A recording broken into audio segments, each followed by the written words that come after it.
Dr. Sarah Chen pressed her face against the cold metal of the transport ship's viewport, watching Earth shrink to a pale blue dot behind them. The Zephyrian soldiers had dragged her from her research station on Europa without explanation, their scaled hands rough against her arms as they forced her aboard their vessel. The universal translator in her ear buzzed with their alien language, converting their harsh clicks and whistles into broken English.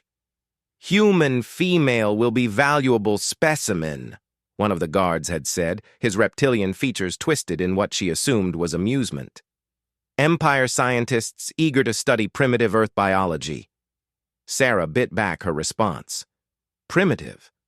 These arrogant lizards had conquered half the galaxy, but they still saw humanity as nothing more than interesting lab rats.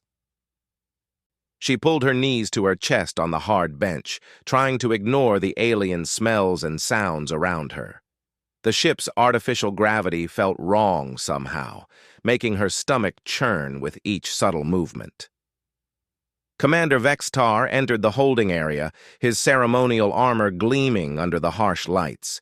His species stood nearly 8 feet tall, with armored skin that shifted from deep green to bronze depending on his mood. Currently, it displayed the satisfied golden hue of a predator who had caught easy prey. "Dr. Chen," he said, the translator making his voice sound mechanical and cold. "Your reputation precedes you. The Empire's Xenobiology Department has requested you specifically."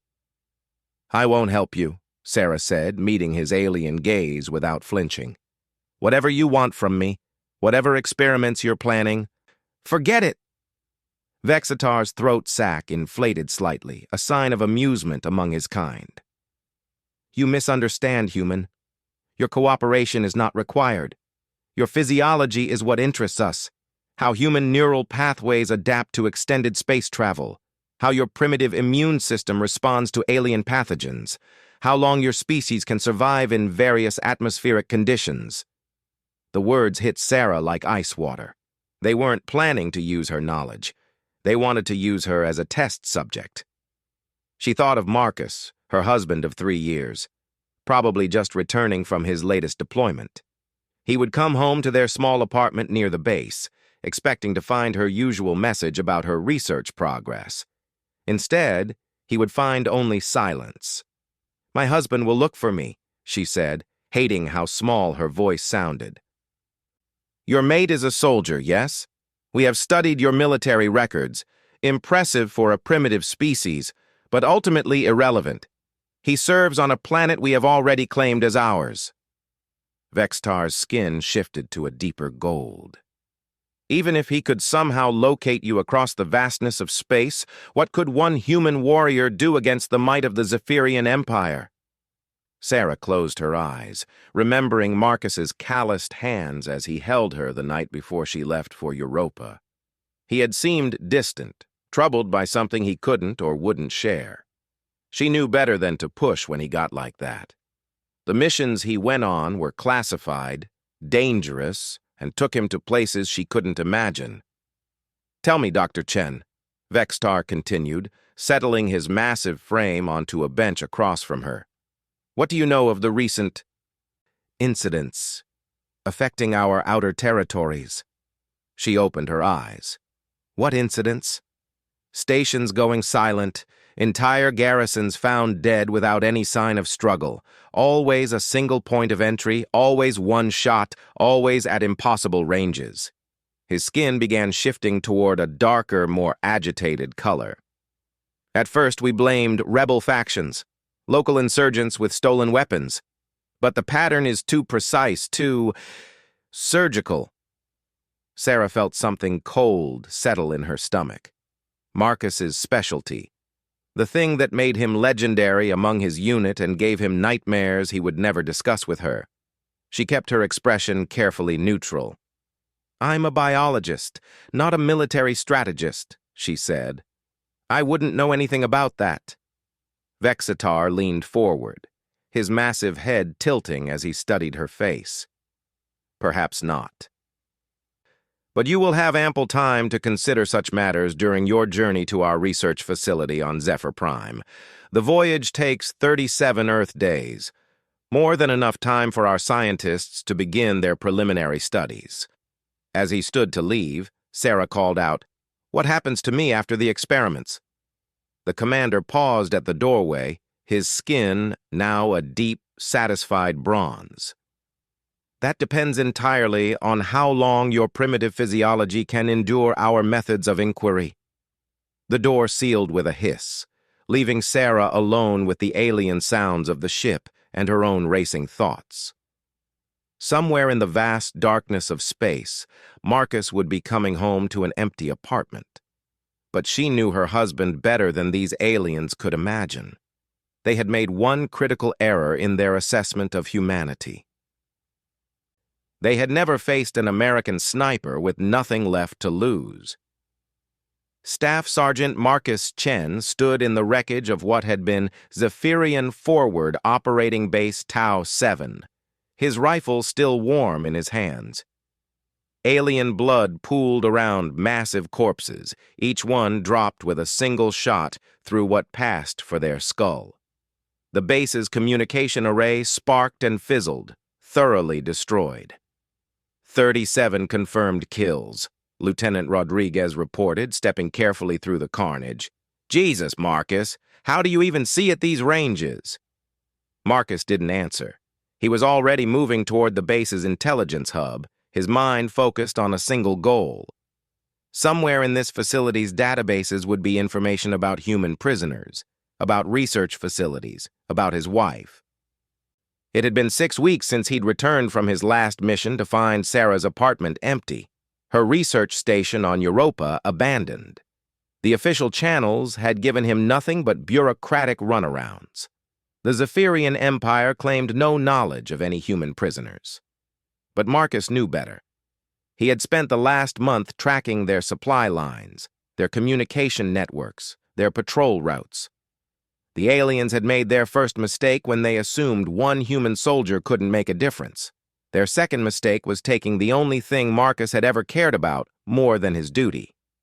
"Sir, you need to see this," Rodriguez called from a console across the room. The young lieutenant's face was pale as he stared at the alien text scrolling across the screen. "The universal translator is picking up something about biological specimens, human subjects." Marcus was beside him in 3 steps. The console displayed shipping manifests, research requests, facility locations, and there, in the cold language of bureaucratic efficiency, was a single line that made his blood freeze. "Human female designation Earth Colony Europa 7, transferred to Zephyr Prime Research Complex for xenobiological analysis." "That's her," Marcus said quietly. "That's my wife." Rodriguez looked up at him. "Zephyr Prime? Marcus, that's their capital system. It's got to be defended by half their fleet." "Then I guess I'll have to be creative." Marcus began downloading every file from the system, his fingers moving with practiced efficiency. Fleet positions, supply schedules, research facility layouts, everything that might give him an edge. As the data transferred, he studied the tactical information. Zephyr Prime was a fortress world, surrounded by 3 defensive stations and patrolled by some of the Empire's most advanced warships. The research complex where they held Sarah was built into the planet's northern continent, protected by multiple layers of security and automated defenses. To any reasonable military mind, it would be impossible for a single human to penetrate such defenses. But Marcus had stopped being reasonable the moment they took his wife. "The supply convoy heading to Zephyr Prime leaves from Station Kappa 12 in 4 days, Rodriguez said, reading over his shoulder. "But Marcus, you can't seriously be thinking—" "I need a ship," Marcus said, ejecting the data chip and pocketing it. "Something small, fast, with a decent sensor package. The brass will never authorize a rescue mission, you know that." Marcus turned to face his friend, and Rodriguez took an involuntary step backward at what he saw in the sniper's eyes.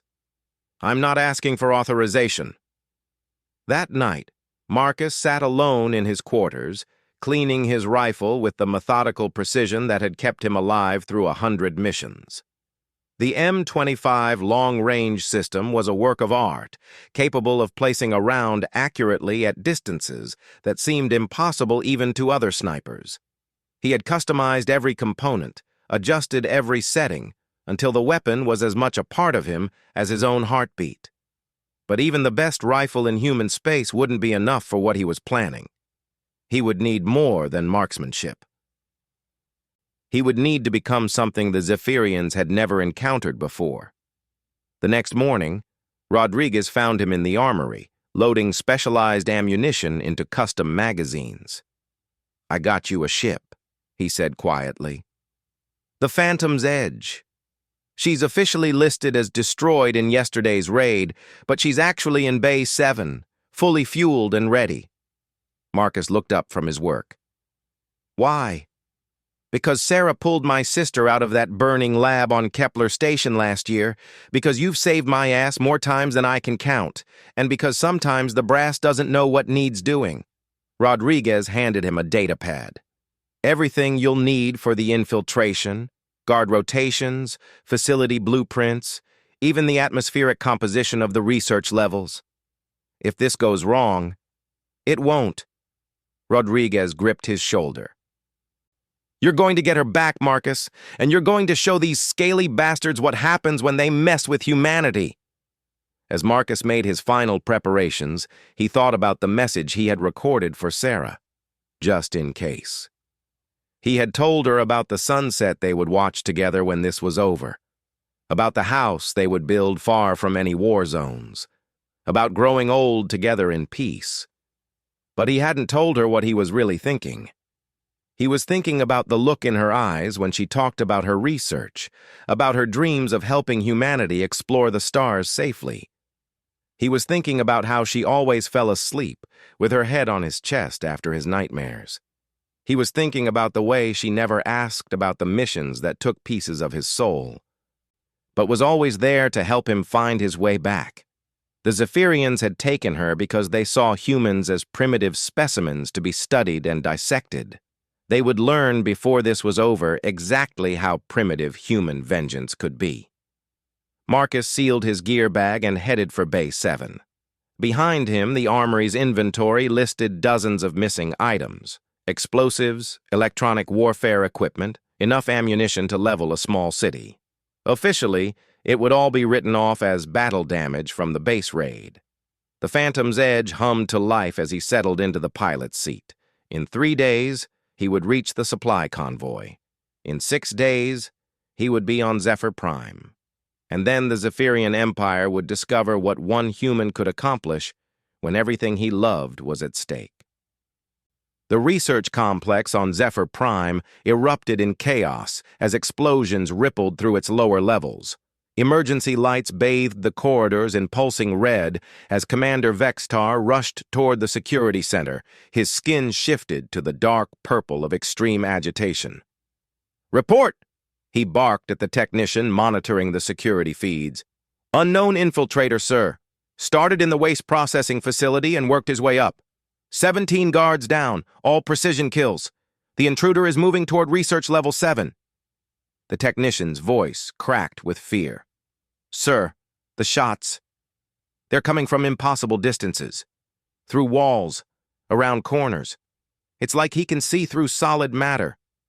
Vextar's blood chilled. Research Level 7 housed their most valuable specimens, including the human female they had captured weeks ago. "Seal all levels. Deploy every available unit to protect the research subjects." But even as he gave the orders, another explosion shook the complex. On the security feed, he watched in horror as a single figure moved through his elite guards like death itself. The being wore dark armor that seemed to absorb light and carried a weapon that spoke once, softly, before another of his soldiers fell. 3 levels below, Marcus Chen moved through the complex with lethal efficiency. Every corner, every corridor had been memorized from the stolen blueprints. The thermal imaging system in his helmet showed heat signatures through walls, while the electromagnetic scanners revealed guard positions even when they tried to hide. Human technology had advanced in ways the Zephyrians never suspected. He paused at an intersection, watching two guards approach from different directions. The first never knew what killed him, the shot coming through 3 walls with enough force to penetrate his armor. The second managed to raise his weapon before Marcus's second round found him. "Sarah," Marcus whispered into his comm, hoping against hope that she could hear him on any frequency. "I'm coming for you, sweetheart. Just hold on a little longer." In her cell on Research Level 7, Sarah Chen looked up from the examination table where they had strapped her down. The alien scientists had been preparing their instruments when the alarms started, their scaled faces showing confusion and fear as explosions echoed through the complex. She heard it then, faint but unmistakable through the facility's comm system, a voice she knew better than her own heartbeat, speaking her name with the quiet intensity that meant Marcus was in his element. "That's my husband," she said to the nearest scientist, who was trying unsuccessfully to raise security on his communicator. "I tried to warn you." The alien turned to her, his throat sac inflating with nervous energy. "Impossible. No single being could penetrate our defenses." Sarah smiled, and for the first time since her capture, she felt genuinely sorry for her captors. "You don't understand. You took his wife. You turned him into something you've never faced before." The laboratory door exploded inward in a shower of sparks and twisted metal. Through the smoke came a figure that seemed to emerge from humanity's darkest nightmares, armor black as space itself, moving with predatory grace. The alien scientists scrambled for cover, but there was nowhere to hide from the judgment that had come for them. Marcus's first shot took the lead scientist's center mass, the round designed specifically to penetrate Zephyrian armor. The second and third shots followed so quickly they sounded like a single report, and suddenly Sarah was alone with the man she had married 3 years ago on a beach in California. "Hey there, beautiful," Marcus said, his voice soft as he moved to free her from the restraints. "Sorry I'm late." Sarah laughed, tears streaming down her face as the straps fell away. "You traveled halfway across the galaxy to rescue me. I think you get a pass on punctuality. Can you move? I can run if I have to." She stood on shaky legs, muscle memory overriding weeks of captivity. "Marcus, there are hundreds of them in this facility." "Were," he corrected, helping her toward the destroyed doorway. "Most of them, anyway. The ones left are too busy trying to figure out where I'll hit next." They moved through corridors littered with evidence of his passage. Sarah had seen Marcus in action before during training exercises, but this was different. This was her husband stripped down to his most essential self, a predator moving through his natural environment. "The ship's this way," he said, consulting a display on his wrist. 3 minutes to the hangar, then we're gone." They almost made it. Commander Vexitar appeared at the end of the corridor with a full squad of his personal guard, their weapons trained on the escaping humans. "Surrender now, and I will grant you both quick deaths." Marcus stepped in front of Sarah, his rifle already rising. "Counter offer. You let my wife walk out of here, and I'll make yours quick. You are 1 human against 12 trained warriors." "Yeah?" Marcus's voice carried the cold certainty of a man who had never missed a shot that mattered. "I like those odds." What followed lasted less than 10 seconds, but would become legend among human special forces for generations. Marcus moved like liquid death, his rifle speaking 12 times in perfect rhythm. Each shot found its mark with mechanical precision, each Zephyrian falling exactly where Marcus intended them to fall. When the smoke cleared, Vextar lay dying among his soldiers, his life's blood pooling on the metal floor. With his last breath, he looked up at the human who had destroyed everything he believed about his species' superiority. "How?" he gasped. Marcus knelt beside him, his voice carrying the weight of every sleepless night, every mission that had taken pieces of his humanity. "You took something precious from the wrong species. Humans don't fight for glory or conquest, Commander. We fight for love." 10 minutes later, the Phantom's edge broke Zephyr Prime's orbit with 2 passengers instead of 1. Sarah sat in the co-pilot's seat, watching her husband work the controls with the same deadly precision he brought to everything that mattered. "So what happens now?" she asked. Marcus reached over and took her hand, his calloused fingers intertwining with hers. "Now we go home, and the Zephyrian Empire learns what happens when you underestimate the power of a species that fights not for empire, but for each other." Behind them, Zephyr Prime's research complex burned, and with it, the Empire's confidence in their own invincibility. They had captured what they thought was a simple human female, not knowing she was married to America's finest sniper. It was a mistake they would never make again, because they would never get the chance. In the vast darkness of space, 2 humans flew toward home, and the galaxy itself seemed to acknowledge that humanity had just announced its arrival on the galactic stage in the most definitive way possible.